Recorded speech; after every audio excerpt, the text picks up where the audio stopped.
The future is female. Are you encountering this phrase a lot these days? It's been on t-shirts and jewelry and internet memes and the news. What you may not know is that it isn't a new phrase. If you look at the picture on your screens, you can see the woman's t-shirt reads, "The future is female," and that the picture was taken in 1975. Oh, well, it used to say the picture was taken in 1975. It's been cropped. It was recently discovered by Rachel Burks, who owns a graphics design studio in LA, and she decided to resurrect the sentiment. She made 25 t-shirts which sold out immediately. So she made 25 more which sold out. Then she made sweatshirts which sold out. And the rest is, well, herstory. Ms. Burks says it's thrilling to see people embrace something that came out of the 70s lesbian separatist moment. This shirt is about a reaction to misogynist and patriarchal culture that affects a lot of people. People are recontextualizing it. Trans women, men, moms who have sons. Our scriptures this morning introduce us to 3 women who lived in patriarchal, often misogynist cultures. The first 2, Ruth and Naomi, had to plan carefully and work around societal rules of the day in order to ensure their own safety, provide for their own futures. We know Ruth as being faithful, loving. She would not abandon her mother-in-law, even following her into a foreign land, even adopting her mother-in-law's family, friends, and faith as her own. We know Ruth as a Gentile woman who put herself and her future in peril, entering a place where she not only might not be welcomed, but most assuredly would not find a family of her own. Naomi knew she herself most likely would be cared for. She was returning to her homeland, to her own people.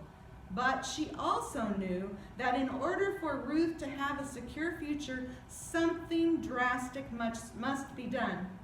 So Naomi helped Ruth secure a husband in the biblical version of Match.com. And then we have our third woman for today, the woman who placed her tiny offering in the temple treasury. Had Jesus not noticed her, she most likely would have remained invisible, unimportant, caught between the worlds of men of importance and wealth and power who came and went doing their business, talking of important and lofty things. Men who would walk past this woman of no means as they tossed their larger coins into the treasury. This woman gave her tiny coins, symbolic of all who give their best without regard for their own gain, reminding us of all it means to be selfless, kind, generous. As Jesus describes her act to his disciples, he draws a sharp contrast to those who went before. The people who demand respect and make a show of all they give. People who demand attention for everything they do, including their benevolence. As opposed to the widow who merely gives because it's the right thing to do. 3 women whose lives were governed by the rules of men. 3 women whose future was decidedly not female. And yet, here they are. Their stories have survived the passage of time and all those male writers. These 3 women knew the ways of the world. Their world, which was not a woman's world, but they knew the way things worked. And they each knew how to show care for others, despite the strictures placed upon them. And then the world changed. Centuries passed. People changed. Things moved and roles changed. The constraints upon women changed and things improved. Or did they? McCall's magazine ran an article in 1958 entitled 129 Ways to Get a Husband. It's broken down into 5 sections. Where to find him, how to let him know you're there, how to look good to him, how to land him, and finally, wild ideas. Anything goes. The suggestions in the article aren't nearly as drastic or scandalous as what Ruth had to do on that threshing room floor, because for anyone who does not know or hasn't figured it out, when Ruth uncovered Boaz's feet, it does not mean feet in the Bible. It's a euphemism, okay? But the suggestions in that 1958 article were, I'm sure, just as effective for nabbing a husband. After all, several of us were born in the 50s, so the wisdom of the day must have worked for quite a few couples. I'll have to ask my mom what she did. But all the girl had to do to secure her guy was have her car break down in strange, strategic places. I'd like to know how you plan that.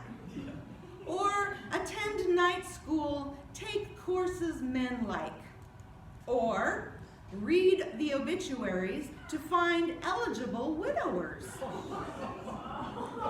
Or go to all the reunions of your high school or college classes. There may be widowers there. Or walk up to him and tell him you need some advice. Or laugh at his jokes. I think we're still doing that one. How about this one? Get a sunburn. Really? Does that work? Seriously. Then there's this one. Sink at a fashionable beach at high noon. Are you going to drown, ladies, to catch a guy? Not sure how that one works.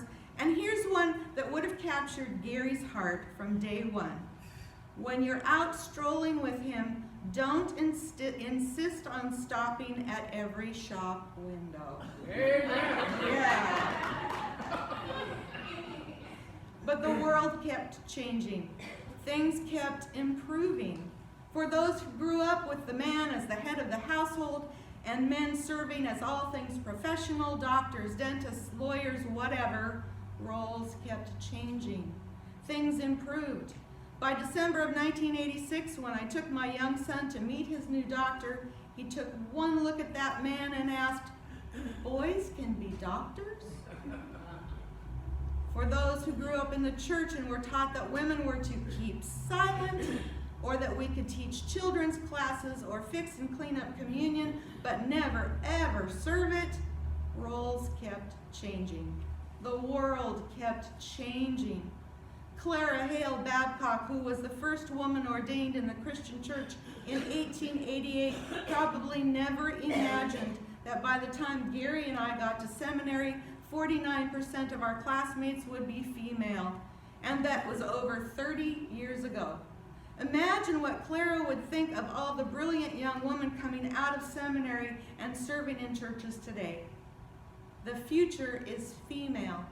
We hear the words and glimmers of hope begin to flicker.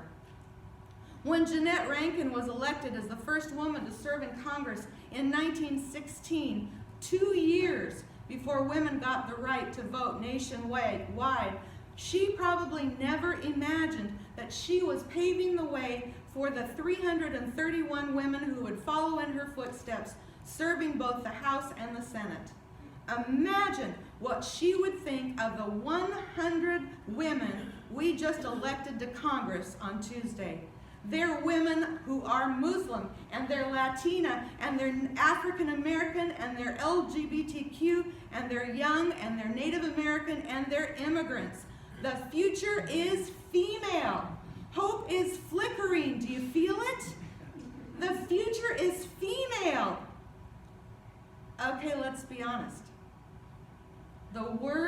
can have a bit of a bite. I have a husband. I have a son. I have 3 grandsons, brothers, all whom I love. I have these and other men in my life who have value to me and to this world. I have no desire to discount the contributions, the potential, the abilities of any of these men or those of any others. And yet, the future is female. These 4 words do fill me with hope. As I contemplate a future world for my daughter-in-law, my nieces, other beloved young women I know, Amelia sitting right here, Zoila sitting right there. As I think of the girls and women around the world who have been pushed down, pushed back, ignored, subjugated, dominated, violated, merely because of their chromosomes. McKenna, right there, because of their physical makeup. I cling to the hope that the future will be different. The future is female. May it be so. Not so that the roles will be reversed. Not so that the evils will befall men and my boys will suffer. But that all will find equality, opportunity, hope, blessings. That all may dream and reach and achieve. That all may be safe and secure. And no one will need to play strange sex games on threshing room floors or in offices or behind any closed doors, desperately trying to ensure a secure future for themselves and their loved ones. That all may have housing and food security so that when offering plates are passed, no one has to worry about what anyone else is thinking or if they're putting in too much or too little when they place their gifts in the plate. But they know they are doing their very best for God. The future is female. Yes. The future is female and male and everything in between. The future is white and black and brown and everything in between. The future is young and old and everything in between. The future is all about realizing that God has a place for each of us. God has called each of us. God needs each and every one of us to bring goodness and grace and justice into this world. God needs each and every one of us to stand together in love and friendship, as did Ruth and Naomi. And when the rules are against us, to learn to work the system so that safety and security will be provided to those in need. God needs each and every one of us to walk with confidence and give with generosity of spirit, as did the woman Jesus saw in the temple. And when others are giving much and more, and the light is shining on them, we will continue to serve God's people with love and kindness and intentionality and determination. God has a place for each and every one of us, no matter who we are, and the future is in our hands. Amen.